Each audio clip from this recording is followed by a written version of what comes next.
think it's a coincidence that he had the game he had against an Atlanta team that just doesn't put pressure on the quarterback.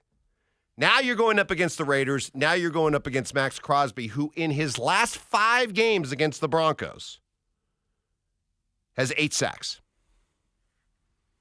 So how much do we have to, I don't want to put an asterisk beside it, but for the sake of conversation, how much of an asterisk do we have to put beside Bo's conversation or his performance last week because of what I just laid out about Atlanta's defense? 0, none. 0? What? Come on. 0? An asterisk? What are we doing? This is the NFL. You play who's on your schedule. I know. I don't care if they suck. I don't care if they're not good. You know what you do? Then you whip them. That's what you do. You whip them. And you take advantage of it. And you go out there and you expose them. So just because their stats aren't good, they're not. These guys are getting paid. Right. And you got to go out there and execute and do your job. But, and with a young quarterback, sometimes that's difficult. So there's no apologies. There's no asterisk. They did what they were supposed to do. They beat up on a bad defense, and they exposed them. I give them credit. Let us bring in Mark Schlereth. We say good morning, Mark. How are you?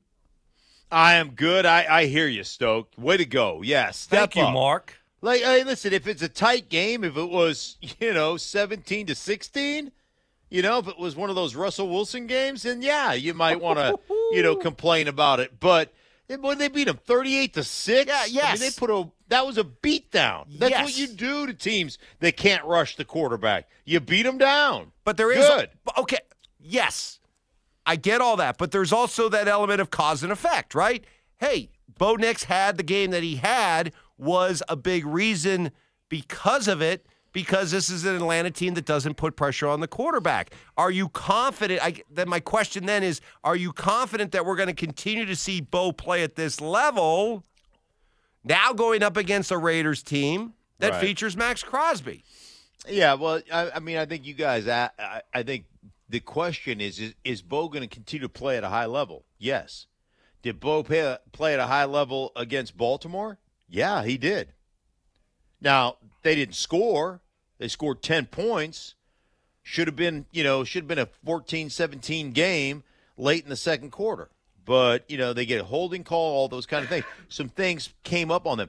But Bo is playing well. He was exceptional in the game against Atlanta. Will he build on that? I believe he'll build on that. But Bo's been really good. Bo has not been the issue, and they continue to get better. So will he be able to continue to play well against the Raiders? Of course he will. Will they have to have a plan to stop Max Crosby? You're damn right they will, because Max Crosby's a problem. And if you just left Max Crosby on McGlinchey one-on-one the whole day, Max Crosby would ruin that game. But Sean Payton's not going to let that happen. He's not going to turn him over one-on-one on a consistent basis to Max Crosby. I think when we got to remember, Mike, and I don't want to get too ahead of ourselves and, okay, we're going to see this consistently now. This type, over 300 yards, 4 touchdowns, even if it's 2 or 3 touchdowns, that's hard to do. That is hard to do. You know how many times Patrick Mahomes has done that this year? Over 300 yards and just over 300 yards. How many times he's thrown for over 300 yards? How many games they played? 9, 10? They played 10 games? I think they've had their bye. How many times has Patrick Mahomes thrown for over 300 yards this year? Twice? Once. Okay. You know how many times he's thrown for 4 touchdowns? None. Okay? None. 0. All right? So you look at his stats, and that's why I don't want to get caught up in just saying stats with Bo. That's nerd stuff. Because, hey, you look around the league, there's some really good quarterbacks that are struggling a little bit. Patrick Mahomes still really good.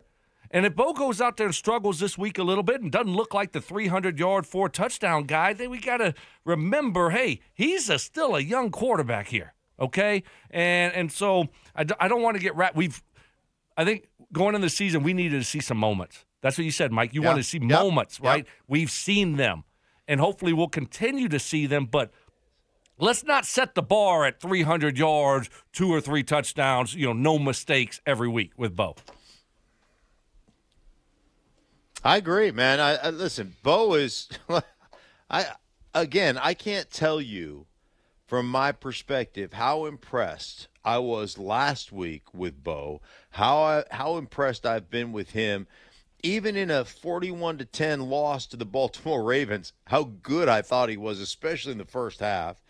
How good he was in that last drive against Kansas City.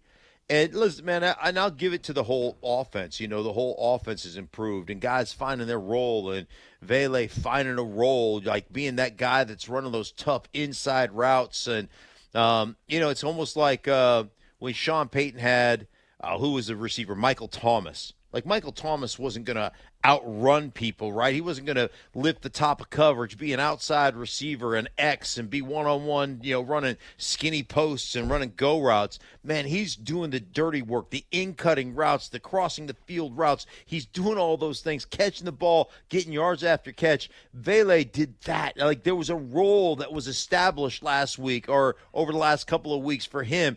And to watch these kids grow, to watch them get better, and to watch this offense just start to find its rhythm, find its role, and find what guys do well. Patience is not something we have very often in the NFL. It's just not. And it's really cool to see a coaching staff who understands what it takes to be good and is patient enough to develop some roles for guys within their offense, because we get, this offense, nobody can get separation. Or like, what happened to Mims? He's not even, and all of a sudden you see him with the orbit motions and the reverses and throw the bubble screen. And, all of a sudden you're finding these roles for guys. And it's kind of a cool thing to watch, man. I'll give Sean Payton and his staff a ton of credit. Because I was watching on Telestrator Tuesday, I was watching film, and we saw it during the game. Everyone saw it, but I wanted to look at it again, and I'm a little bit confused by what we're seeing, and we haven't talked about it this week, and it was the biggest topic of conversation last week. Oh, okay. Right? Alex Forsythe. Yeah. He was out there. He was out there. After you two all week told me there was no way. Wait, whoa, no. Wait. He was playing a different position. Playing a different position.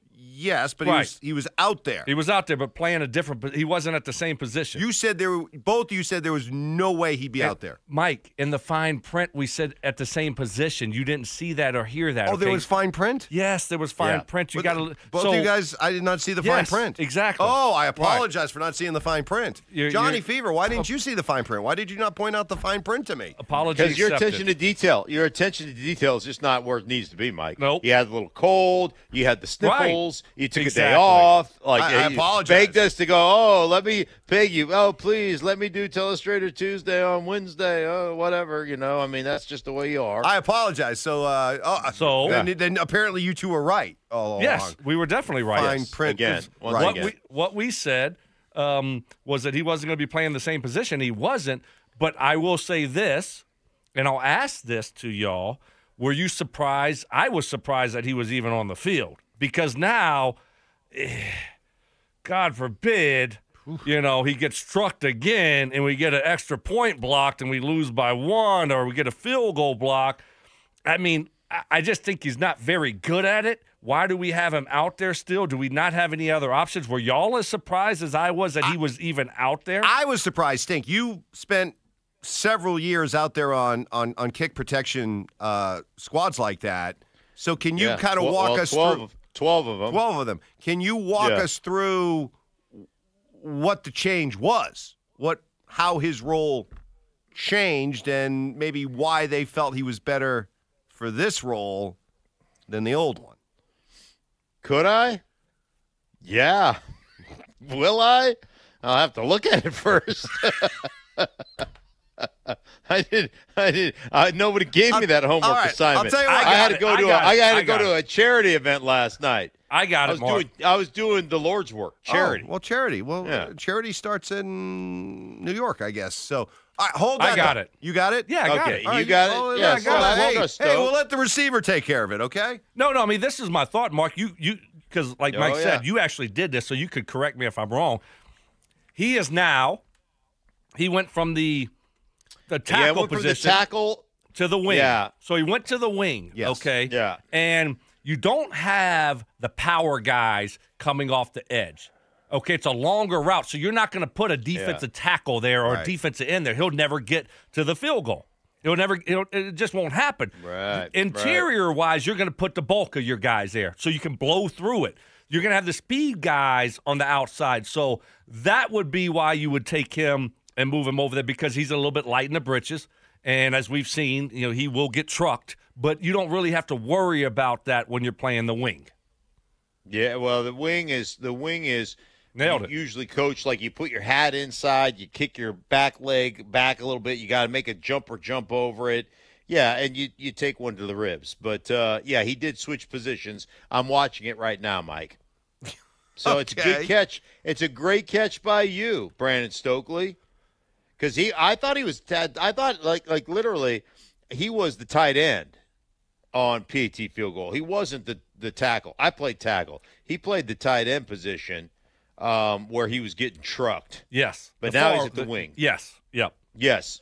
So, yeah, they made a move. They made an adjustment, just like Stoke and I said they would. That's right. We told Broncos country that, and that's what happened. And, you guys are amazing. And Mike is trying to hate on us now. You guys are it's amazing. Unbelievable. Nice try. I respect it. This is why Mark has an island, because of his ability to wiggle off the hook. But I'm not going to allow it to happen. You guys both last week, I asked you on more than one occasion, will Alex Forsythe be out there? Never mind. No, you didn't. No, I did not. No, you think I really? You think me? I would sit back and go, well, guys, do you think that Alex Forsythe will be back in that same exact position for kickoff or for kicks, or will he move to another position? No, I didn't ask it that way. I asked specifically. Will Alex Forsythe be the tight end on PAT? I never said that. I never said that. On the left side. I never said that. Said no, absolutely not, and we were both right. Stoke, way to go, buddy. Way to go. The listeners know. This is revisionist you know history. What? All right, Ada, tell me why I'm wrong. Point awarded to me. No. What are you? Point awarded. You're the Russian judge. You're giving yourself points. Point awarded to me. You can't give yourself points. I can. No, you can't. It was tell me why I'm wrong. You guys both failed. I asked you specifically on more than one occasion, will Alex Forsythe be out there on Sunday? You're like, hell no. No way. No freaking way. I remember saying, no, he's not going to come back at tight end. Yeah, right. Right. Stoke and I were right. Uh-huh. Stoke and Stink 1, Mike 0. You hot snots. Not just a hot snot. You hot snots. No. We know. Listeners know.